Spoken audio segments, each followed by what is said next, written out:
Agora nós vamos para o quadro Perguntas e Respostas Bíblicas. A primeira pergunta de hoje é do nosso ouvinte Manuel. O Manuel pergunta para o pastor: como podemos entender? Então ele usa aqui o primeiro texto de Lucas, capítulo 2, verso 25, que eu vou ler. Havia em Jerusalém um homem cujo nome era Simeão, e este homem era justo e temente a Deus, esperando a consolação de Israel. E o Espírito Santo estava sobre ele. Agora ele fala, em contrapartida, como podemos entender então os próximos versículos? Agora João 15, 26. Mas, quando vier o Consolador, que eu da parte do Pai vos hei de enviar, aquele Espírito de verdade que procede do Pai, ele testificará de mim. Mais um versículo, agora João 16, versículo 7. Todavia, digo-vos a verdade, que vos convém que eu vá, porque se eu não for, o Consolador não virá a vós, mas quando eu for, vô-lo enviarei. Então ele pede para o pastor explicar como podemos entender, pastor. Não é difícil nós entendermos essa situação, porque o Espírito Santo não veio do céu e passou a existir quando ele desceu no dia de Pentecostes. Nós abrindo o primeiro livro da Bíblia, que é o livro de Gênesis, nós vamos encontrar logo no início que o Espírito Santo estava atuando ao lado do Pai, como também do Filho, na criação do mundo. Diz assim o capítulo 1 de Gênesis, versículo 1 e 2. No princípio criou Deus os céus e a terra era sem forma e vazia, e havia trevas sobre a face do abismo, e o Espírito de Deus, que é o Espírito Santo, se movia sobre a face das águas. Então o Espírito Santo já estava atuando na criação do mundo.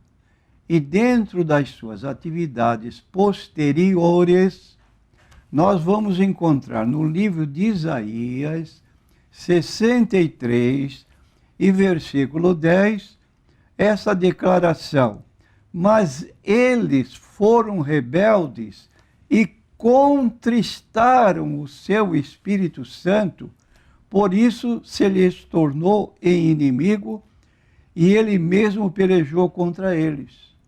Então, está falando aqui a respeito do Espírito Santo, em atividade junto ao povo de Israel, e que o povo de Israel se mostrou rebelde.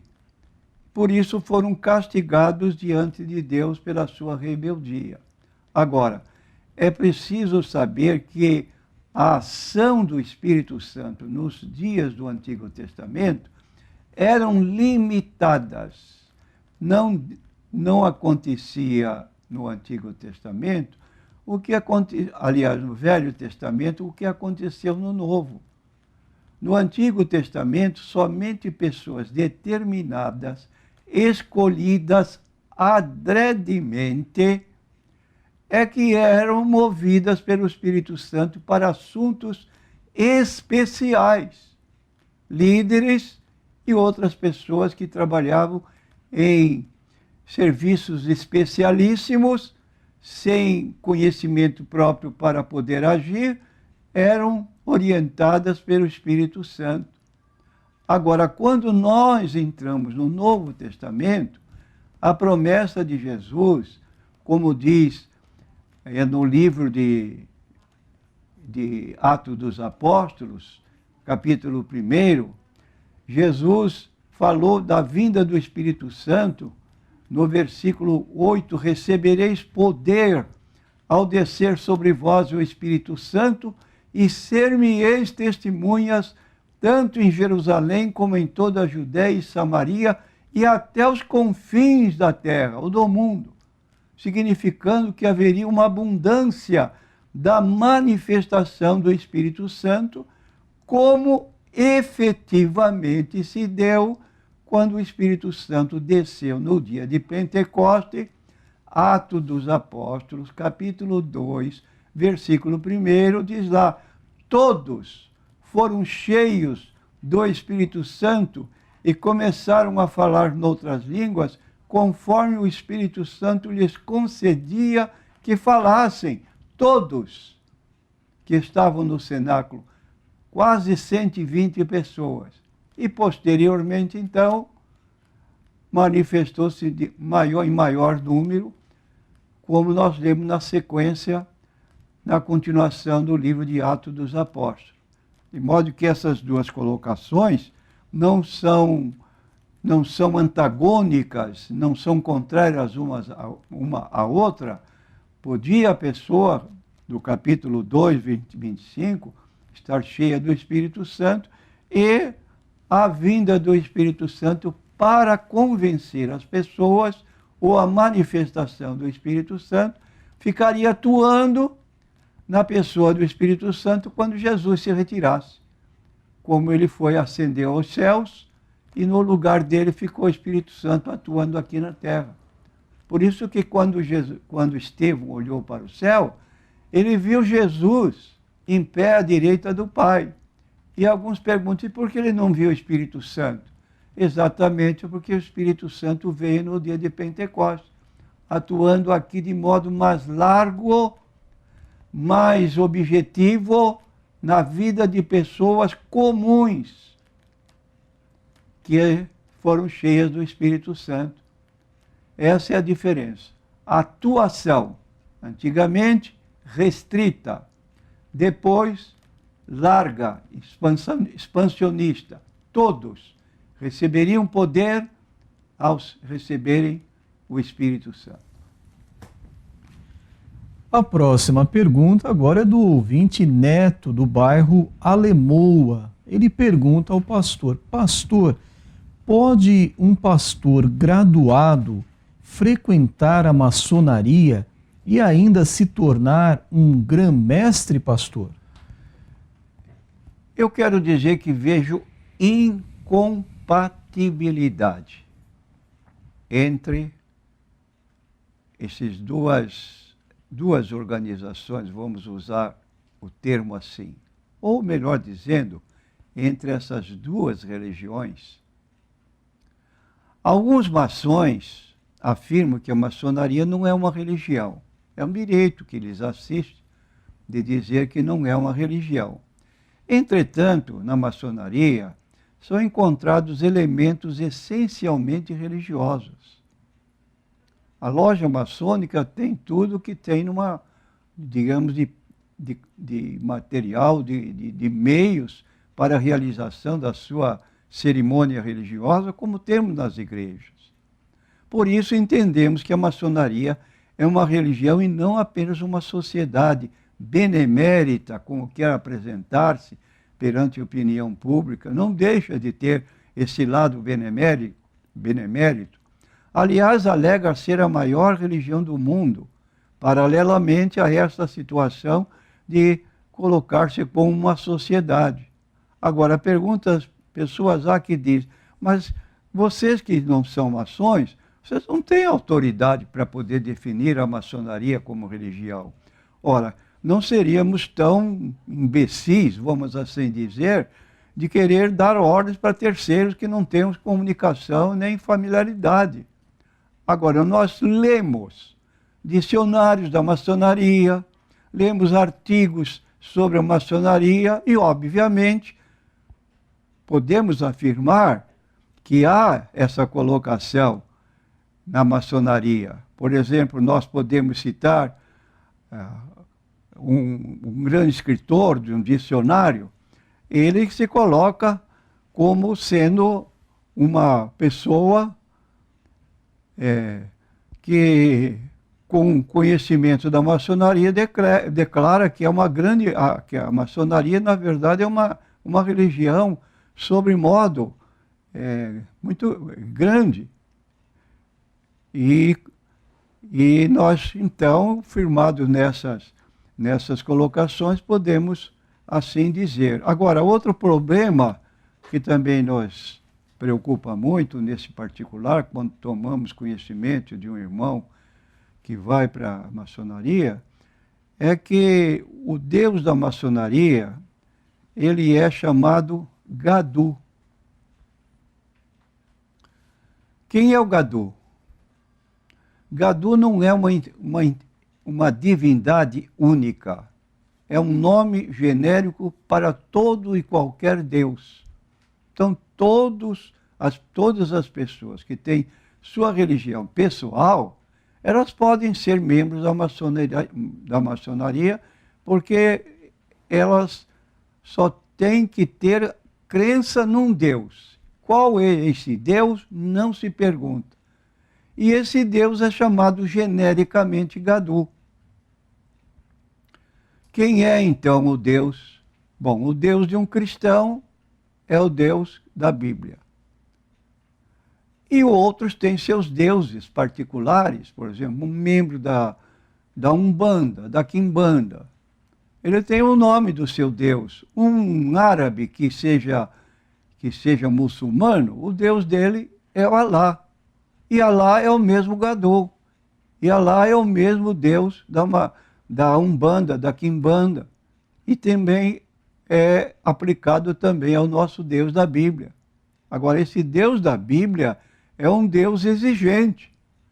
Como nós lemos no livro de Daniel, aliás, livro de Deuteronômio, dentre outros livros, diz assim no capítulo 6 de Deuteronômio, versículo 5: Amarás, pois, o Senhor teu Deus de todo o teu coração, de toda a tua alma e de todas as tuas forças.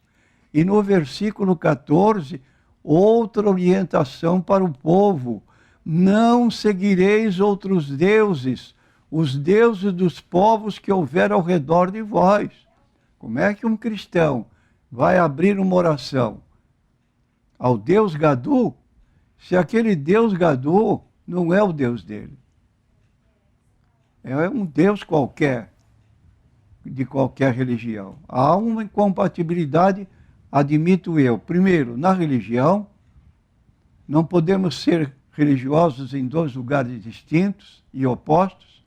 E quanto ao Deus, o nosso Deus é o Deus único, verdadeiro, apontado na Bíblia. Já não é identificado com o Gadu, que, como diz aqui no versículo 14, não seguireis outros deuses, os deuses dos povos. Respeitamos, mas não concordamos com essa situação. Então podemos dizer que o Deus Gadu é um Deus desconhecido, representando o Deus de qualquer religião. E aí está o particular que se torna contrário à nossa fé cristã. E por isso discordamos de que um membro da igreja possa se tornar maçom. A próxima pergunta é NQI Homem. Pastor, por que não tem amor nas igrejas e também na evangelização? Essas pessoas vão para o céu ou o inferno? E ao invés de nós criticarmos essa posição que é vista por esta pessoa, cujo nome não é dado, é uma observação que a pessoa pode fazer, e não proibimos de emitir sua posição, mas a Bíblia recomenda para um cristão ajudar pessoas que observamos estarem frias ou fracas na fé, para reanimá-las. Essa é a nossa obrigação, de acordo com Gálatas capítulo 6, versículos 1 a 6. Irmãos, se algum homem chegar a ser surpreendido em alguma ofensa, vós que sois espirituais, encaminhai o tal com espírito de mansidão, olhando por ti mesmo, para que não sejas também tentado. Levai as cargas um dos outros e assim cumprireis a lei de Cristo. Porque se alguém cuida ser alguma coisa, não sendo nada, engana-se a si mesmo. Mas prove cada um a sua própria obra, e terá glória só em si mesmo e não no outro, porque cada qual levará sua própria carga. E o que é instruído na palavra, reparta de todos os seus bens com aquele que o instrui. Então, dizemos ao nosso irmão consulente que procure ajudar pessoas em situação descrita na sua pergunta. Quanto ao que se segue após a morte, é conhecimento reservado de Deus. Nós não podemos ser juízes de emitir uma posição, se vai para o céu, se não vai para o céu. Não conhecemos o coração das pessoas. Agora, o que dizemos genericamente é o que está em Hebreus, capítulo 9, versículo 27. Cada pessoa faz o juízo próprio de si mesmo. Ninguém sabe o que está no homem, senão o espírito do homem que nele mora, o habita. Cada qual sabe de si mesmo. Agora, para todos, diz a Bíblia, aos homens está ordenado morrerem uma vez, vindo depois disso o juízo. Você está preparado para comparecer diante de Deus? A quem ele vai dizer, vinde bendito de meu Pai, possuir por herança o reino que vos está preparado? É bom quando nós dizemos, sim, eu estou vivendo dentro da norma de vida cristã. Agora, quando não estiver, procure acertar, porque lá não tem retorno para preparo. A próxima pergunta é do ouvinte Jefferson. Pastor, tem alguma relação a decapitação de João Batista com o batismo de Jesus por ele não ter seguido, pastor? Não, absolutamente não. João Batista era um homem muito humilde. Quando ele foi informado pelos discípulos de Jesus que o número de batismos realizado por eles era maior do que o próprio João, ele não ficou com inveja. Ele disse, convém que ele cresça, e eu não sou digno de me abaixando, desatar as correias das suas sandálias. Então não havia em João essa preocupação de números. O que efetivamente aconteceu é que João Batista era um homem de autoridade e não tinha acepção de pessoas. Como nós lemos aqui em Mateus capítulo 14, diz assim, naquele tempo ouviu Herodes o tetrarca a fama de Jesus e disse aos seus criados, este é o João Batista, que ressuscitou dos mortos por estas maravilhas que operam nele. Porque Herodes tinha prendido João e tinha-o maniatado e encerrado no cárcere por causa de Herodias, mulher de seu irmão Filipe, porque João lhe dissera, não te é lícito possuí-la. E querendo matá-lo, temia o povo, porque o tinham como profeta. Festejando-se, porém, o dia natalício de Herodes, dançou a filha de Herodias diante dele e agradou a Herodes, por isso prometeu com juramento dar-lhe tudo o que pedisse. E ela, instruída previamente por sua mãe, disse, dá-me aqui num prato a cabeça de João Batista. E o rei afligiu-se, mas por causa do juramento e dos que estavam à mesa com ele, ordenou que se lhes desse e mandou degolar João no cárcere. Aí está a razão por que Herodes mandou matar João Batista e João Batista não morreu por causa de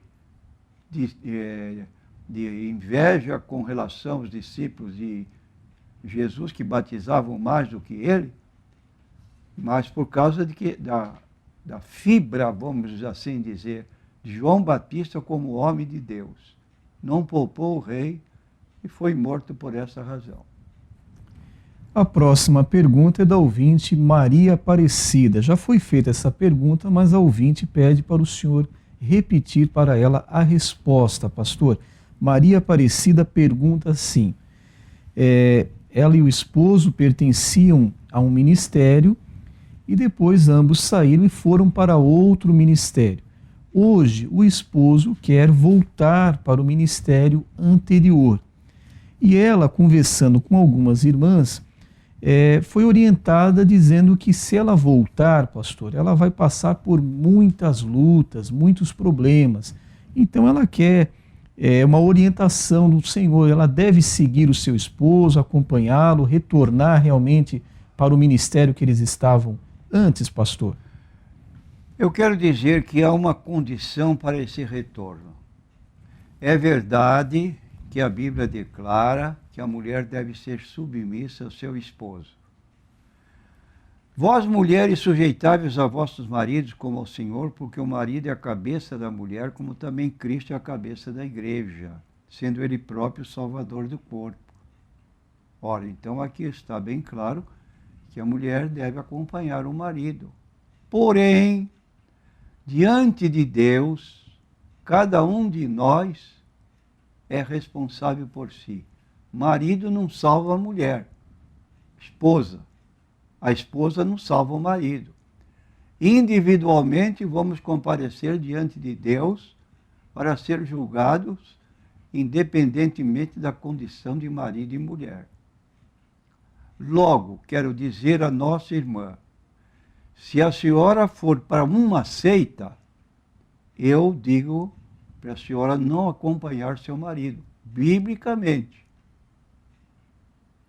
Agora, se vai para uma igreja evangélica, não vejo nenhum mal a senhora acompanhar seu marido, pelo contrário, deve dar-lhe apoio. Agora, diz o texto bíblico, então, andarão dois juntos se não estiverem de acordo? Como é que a senhora vai frequentar uma igreja da qual, ou um grupo aí herético,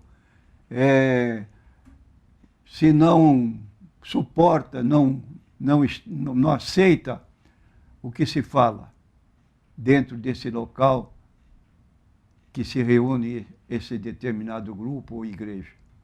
Não dá certo. Então ele não deve sacrificar a senhora. Deve concordar com a senhora nesse particular. Quanto a mudar, não há problema. Mudou de uma igreja evangélica para outra igreja evangélica, tudo ok. É a mesma fé. Porém, mudar de uma igreja evangélica, se for o caso, para uma seita, não faça isso. É contrário à palavra de Deus e aconselhe seu esposo também para não fazer isso.